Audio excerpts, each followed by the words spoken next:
Hi, and welcome to this episode of Our Guest Is, presented by My East Coast Experience Media in partnership with RBC. Our Guest Is introduces us to a resilient group of people, typically called immigrants, but perhaps better described as entrepreneurs, community builders, and survivors. In each episode, we'll be hearing all about their journeys to Canada's East Coast in their own words. Today, our guest is Duane Jones. Duane, thanks for joining us. Thanks for having me. So a little bit about you before we start. So you're originally from Bermuda, and you went to an arts college in Bermuda, and that got you to Halifax in 2000, and you attended the Nova Scotia College of Art and Design, or as people like to say, NASCAD. You got a master's from Dal, very impressive education background, and that all kind of led you to find ArtPaysMe, and that's a podcast and lifestyle brand in 2011. And you were named one of the most inspiring immigrants in Atlantic Canada in 2021. Congratulations. Thank you. Yeah. So maybe start by telling us a little about your journey to Halifax. Journey to Halifax. It's interesting. So I was going to Bermuda College. Mm-hmm. So I've always been an artist. I've always been like sort of a creative person, but I honestly wanted to work in finance because I was always really kind of interested in. That's a 180. Yeah. Well, you know, Bermuda has it's very much a financial place. That's the main industry there. So a lot of American businesses set up roots there, mm-hmm. and that's what my mom did. She worked for AIG. So. And I always had a paper route. I always had little hustles. I used to pack groceries and collect tips. Mm-hmm. So I would save up, and I just was interested in this idea of managing money. So I had in my head I was going to be an accountant. But I was doing accounting in high school and failing miserably. Oh, no. I sucked at math. Me too. Don't worry. And the only classes I consistently did well in were English and art. Mm-hmm. So it got to a point where I came very close to not graduating from high school. Oh. And they had to have that special meeting with your parents. They're like, he's not going to graduate if you don't do something. Yeah. So I went through all this tutoring and whatnot, got my grades up high enough to graduate. Mm-hmm. And then I decided like I'd go to Bermuda College and then kind of figure it out from there. But like my high school art teacher said that, you know, your art style looks kind of graphic in nature. Have you considered being a graphic designer? I didn't really know what that was, but I was like, sure, I just know they use computers. I'm anti-computer, but whatever. I don't really have any other choices because it's either this or nothing. So, and school was like, there was no option. Like I was going to university. That was something we talked about since I was little. Mm-hmm. So I went to Bermuda College, started excelling. My grades like went way up, and at Bermuda College, it wasn't like specifically an art school, so you kind of had to do a lot of the other academic classes too. But I realized now I had a purpose, like was to be a professional artist in some way. So it helped me switch my thinking and how I learn and all that kind of stuff. I realized I have to work like 2 or 3 times harder than most people to grasp information, and it's okay, just put that time in. And while I was there, my art history teacher, Dr. Charles Zool, he said, you know, when you're thinking about going to university, Nova Scotia College of Art and Design is a great school. Yeah. And he said, yeah, it's one of the best art schools in Canada. You should think about it. And I said, okay, cool. And one of my other teachers, my media arts teacher, he went to Savannah College of Art and Design, so he suggested them. So I applied to those 2 schools, and I applied to Ontario College of Art and Design, mostly because I used to watch, what's that show where they would like dance in the clubs or whatever. And Electric Circus? Electric Circus. That's on Much Music. I used to watch that, and I was like, I want to go to Toronto. I want to be on Electric Circus. I want to be on Electric Circus. Yeah. I'm dating myself, but yeah, that's okay. That was me. I was like, I'm trying to do that. I will admit that was a dream of mine too. I moved to Toronto when I was 19 for like a year, and a friend of mine, we both got there and we were like, let's be on Electric Circus. Yeah. Oh no, you weren't the only one. Yes. And as a teenager, I did at one point go down that area, but it wasn't filming at the time, so I was like, But no, I ended up getting into NASCAD, and I hadn't really done much research about Nova Scotia or anything, so I didn't know. And like kind of at the same time, my brother was playing basketball, playing high school ball, and Halifax Grammar School came to Bermuda to play like some exhibition games or whatever. And his school was the only school that beat them.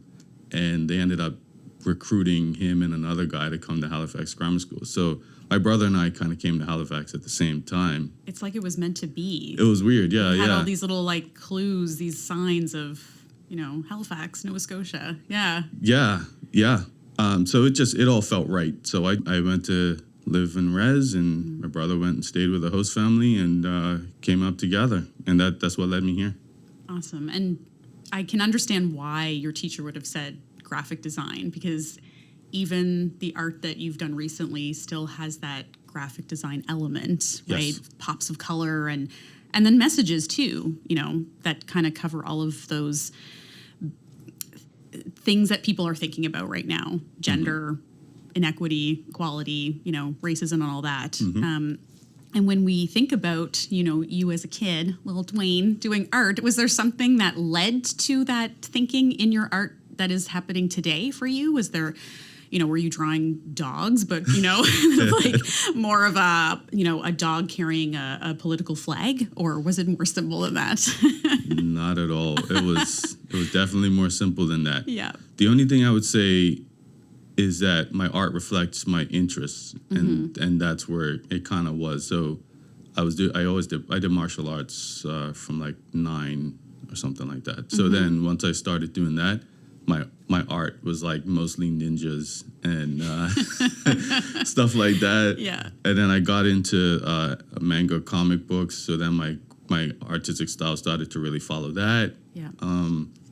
And then when I got into girls, a lot of my art was girls. I have seen manga art for girls, so I can understand, what maybe you were drawing at that time. Exactly. And my parents were kind of like, what is this? Did you hide those under your bed, those ones, or no? No, I didn't even know enough that I should be embarrassed by that. Right. But that I would say comic book art in general. So it had a graphic sense just because I even started doing like paintings of like, when I started doing painting anyway, of like big manga anime looking girls and stuff. Yeah. So, yeah. Yeah. And what brought you to the art that you make today? The more, serious tones, the political kind of, I feel like your art is something, if you're looking at it, it's a conversation piece where the person that you're with and you're looking at it, you're going to start maybe having a debate about what am I seeing? What am I feeling when I look at this? So how did you get to that?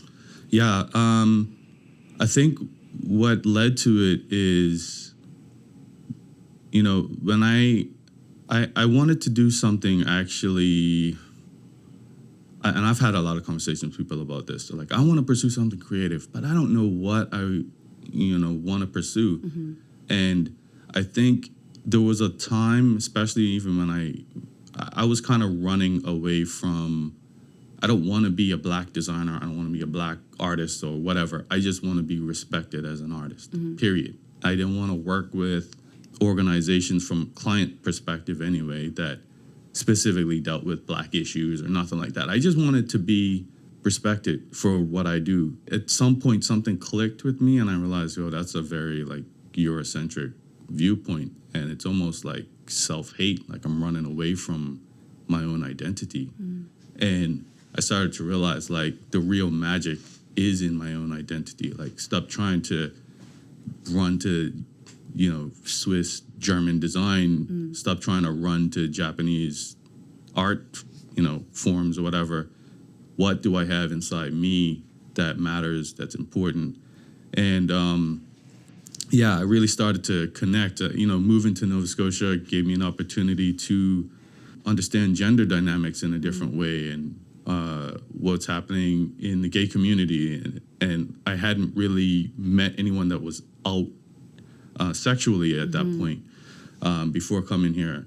So like getting to interact with people that were of different cultures, of different experiences than I hadn't previously interacted with, I think it really opened up my mind and then said, this is where the magic is. It's like what are these things that really bother me? And I was like, I care about gender equality. I care about racial justice. I care about, whatever. And I just started to lean into that. Is fashion something that you care about too? Because I know ArtPaysMe is not only your podcast, but also, a lifestyle brand that, you're embroidering T-shirts and hats. And there was one piece of yours that I saw online about H&M. I'm not going to repeat what it was called. And it kind of, the light bulb went off of fast fashion, right? Yes. And was that sort of what you were going for with, your experience as a lifestyle brand creator? And then you see what fast fashion has become. Yeah. Is that something that you're dabbling with or wanting to express? Yes, that's a great one to call out, actually. So that was from a show called Moments in Culture, and I never sold that shirt. It was just literally just one T-shirt, and I just wear it periodically. And do you wear it to H&M? I have, but I'm also a hypocrite because I do own some H&Ms. We all do, I think. Yeah, it's okay. Your secret's safe with all of us. Yeah. So it was a combination of things. At that time, there was a lot of conversation about the fast fashion bit. There was also a lot of conversation about H&M stealing designs from people that were less known, and because they do a lot of graphic tee related stuff. So people in my industry were kind of like, they're stealing from us, and they know that they're more powerful, so they can silence us. Yeah. So it was that, and then the last straw for me was the coolest monkey in the jungle thing that they did. Do I know that? What is that? So they put out this hoodie that said "Coolest Monkey in the Jungle," and in the marketing for it, they had a black kid wearing the. Yes. Okay. Yes, I do remember that. Yeah. That's no. Yeah. With the history of black people being called monkeys and things like that, and my wife's an educator, so I've seen even well-meaning people do that. To a black kid, and it being it's hurtful if you don't understand the context. Totally. So anyway, that was the last straw. So I was like, I want to make a commentary on this. I don't even know how I came up with it, but I was like, I can switch that H into an F, and well, again, we're back to that. What's inside of you, right? That feeling, and that's what you're feeling, right? And also like too, I had an awakening in this certain sense of, when my art teacher said, "Oh, you're a graphic designer based on your style." I have started to realize that art isn't necessarily about an aesthetic as much as it is of what you're saying. So I can use graphic design as art if I want to, and that's what I've started leaning into. So even though that's not a painting. And it just exists as a T-shirt. I consider it an art piece. Yeah. And then, also the funny thing is that people read it as femme. So they see F and they see a little E and they see an M. Yeah. And I'm like, you know what? That works too. I'm fine with however people interpret it. Yeah. And isn't that the beauty of art? Is you can interpret it as however you want. You can have those debates when you're standing in front of a piece, whether it's yours or, something in a gallery, like Halifax Art Gallery. And it is that feeling, that emotion. And I love what you do, right? Because you're helping us understand more than what we could ever understand. And that's the beauty of art. So why don't we talk a little bit about ArtPaysMe and your podcast and the lifestyle brand and how that started?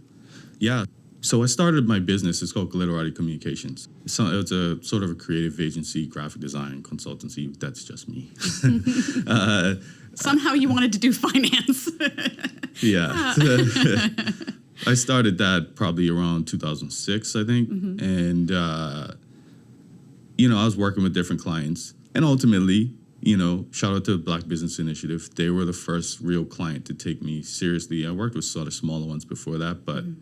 So, me running away from working with Black organizations, and here they are, they like threw me a bone. I'm like, again, I'm running away from myself, and here these folks are. They're right here. They need, we need each other. So yeah, it went from there. I started doing a little bit of client work here and there, and over the years, but I always worked full time. So, it was never a huge thing, but there was a point where I got really frustrated with the client work because I felt like I wanted more creative control, and I guess maybe that's the artist in me waking up. And probably the frustrations for graphic artists too, if that's your job. Absolutely. Yeah, because it's like, you know, I have all these ideas and they're like, no, that'll never work. I'm like, no, it will. Trust me. It's in all the, like, I was looking at all the design magazines and like, I'm trying to do the stuff that's really cool looking. Yeah. And, you know, nobody wanted to do any of that. So I said, you know what? I'm going to create my own product line or my own thing. I just don't know what it is. And that's where it ended up becoming. I started a clothing brand called Be Glitterati. But, you know, along that line, it was also like just exploring. I was doing posters because there was a lot of like, there was a movement where a lot of illustrators were doing like posters and stuff like that. So I was doing posters, I was doing that. I started interviewing people on like hip hop online magazines at that time. I did my own one called Future Glitterati. And yeah, so I was just sort of building up my chops as an interviewer, and at the same time doing this Be Glitterati clothing brand.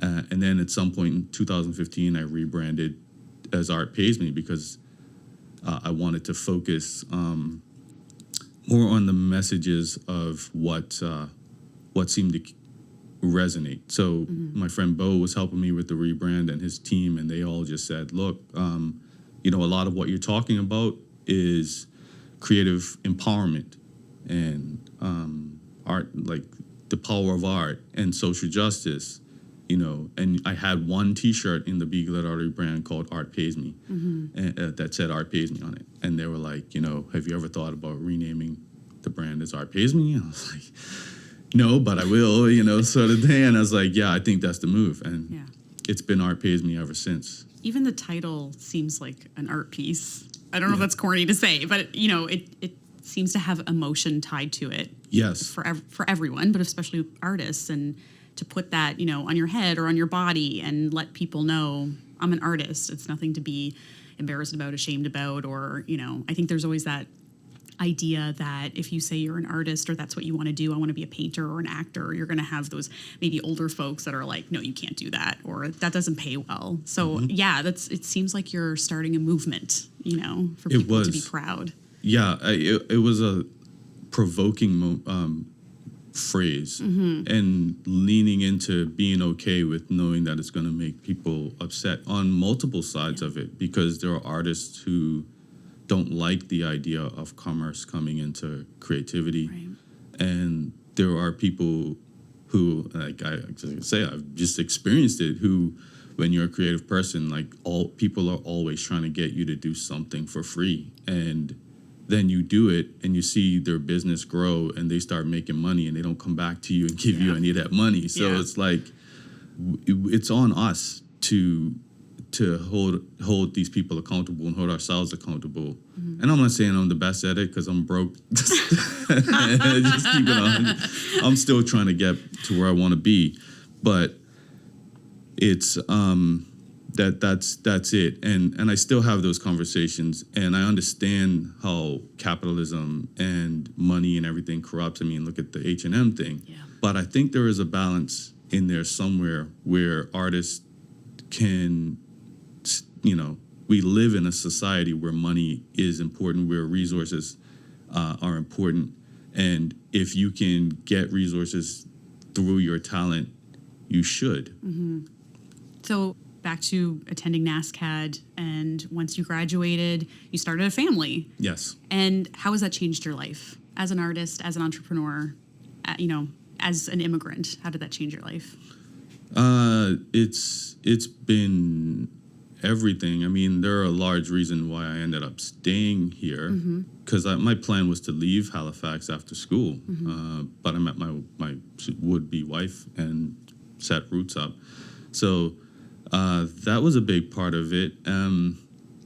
But then also, I'd say specifically when my kids were born, time just became a whole different thing, where I started to realize I had way more free time than I thought I did. And, you know, I used to like to stay up until whatever hour in the morning and work or whatever. Then I had to become a morning person. I had to be like, okay, well, kids are up now. This is when my day starts. And I had to learn to work when I had free pockets of time, not just when I felt like working. And my productivity actually improved when they were born. Oh, wow, okay. Usually it's the opposite. Yeah, because it's like all of that stuff, like the bee glitterati, all of that happened after they were born. So, well, yeah, ArtPaysMe actually started when there were two. One was 2 and one was a newborn, I think. Yeah. Oh, excellent. And I was creeping you on Instagram, and I noticed this picture of you holding green beans. So, besides art as a passion, is gardening a passion? Are you trying to garden? Are you successful? I wouldn't call it a passion, but like funny enough, when I grew up in Bermuda, I lived with my grandmother, and she had a full garden, like a big, I don't know, like bigger than this room garden, probably 2 or 3 times the size of it. And we had sugar cane, pretty much banana trees, every kind of vegetable you can imagine. And she kind of had us out there weeding and doing the work for her. And we even had a big grapefruit tree. I don't think that would grow here. Probably not. I don't think we have the atmosphere. Yeah. So, getting my hands dirty is not something I've never been worried about.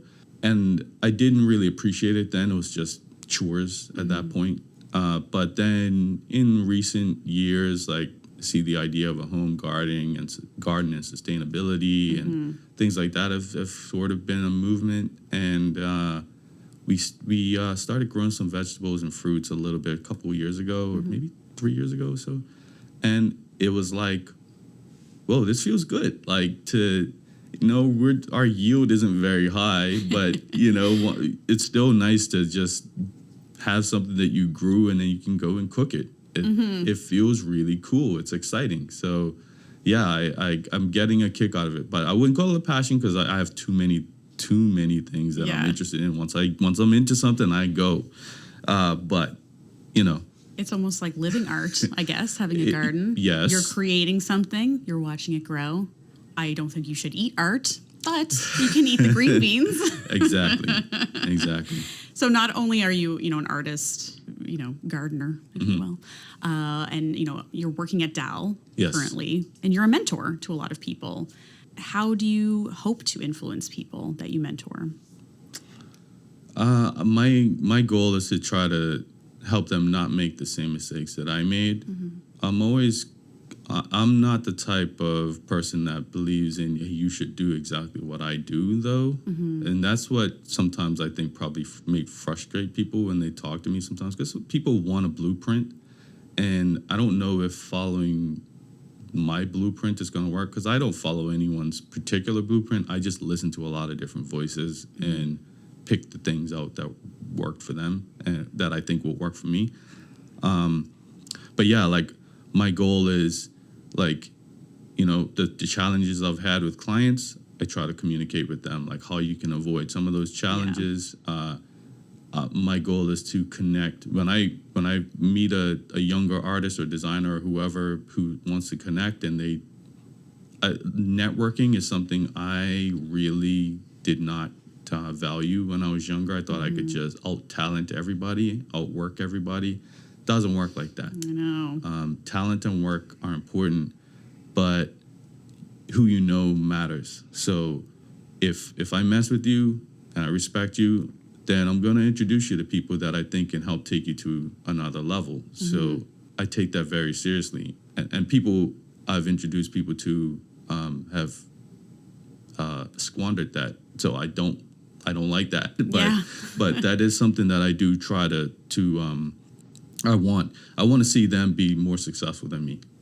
Wow, that's very nice, very mature for you to say, right? You want to see people succeed. Do you think that networking is a challenge for people who are moving here, immigrants, that you are starting fresh, essentially? You don't have those networking connections. You're maybe a little shy or don't know where to start. Do you have any advice for them, how to get into that networking scene?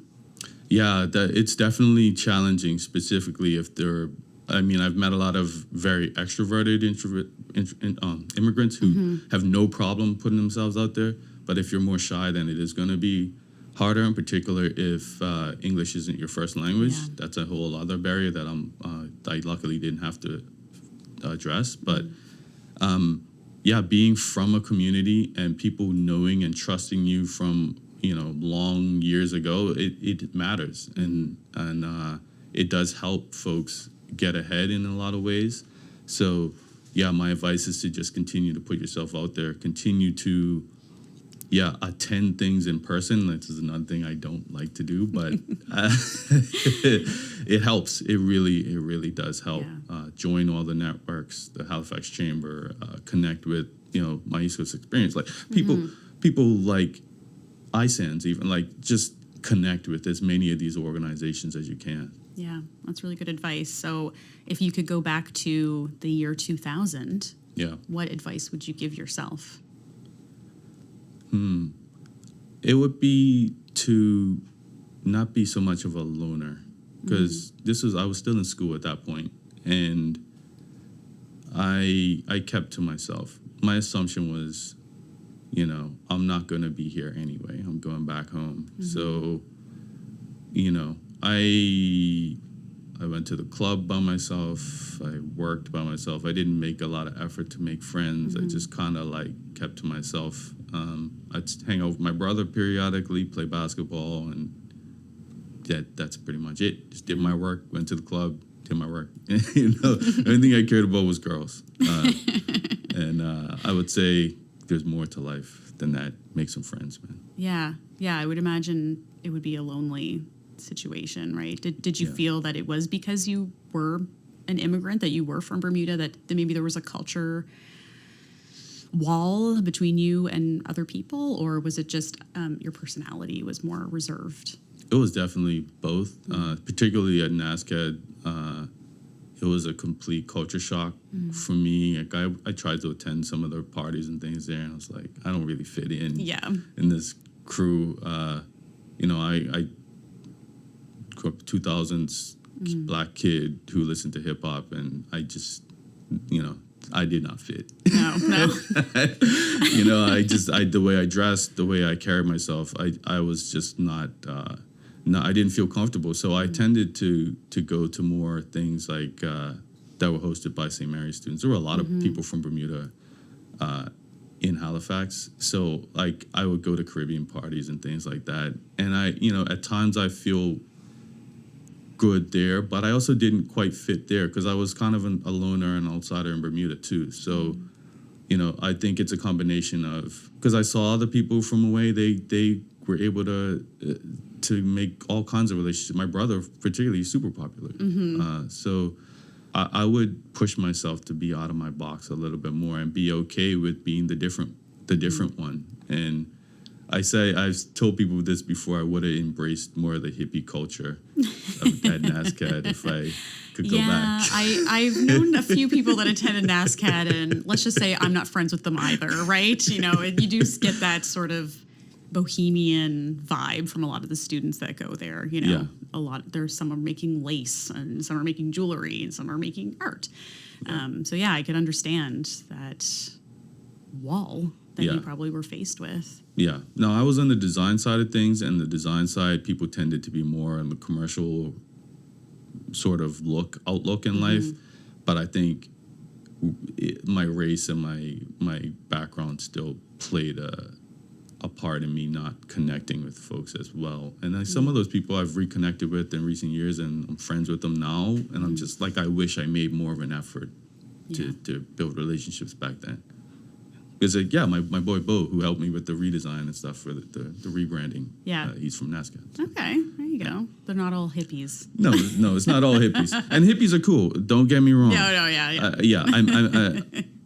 I'm fine with the hippies. It's just at the time it scared me. Yes, that's totally understandable.